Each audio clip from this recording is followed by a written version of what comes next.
How deep the Father's love for us, how vast beyond all measure,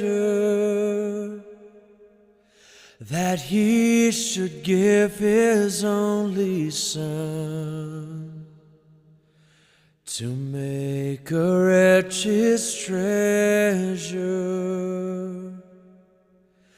How great the pain of searing loss! The Father turns His face away, as wounds which mar the chosen one bring many sons to glory.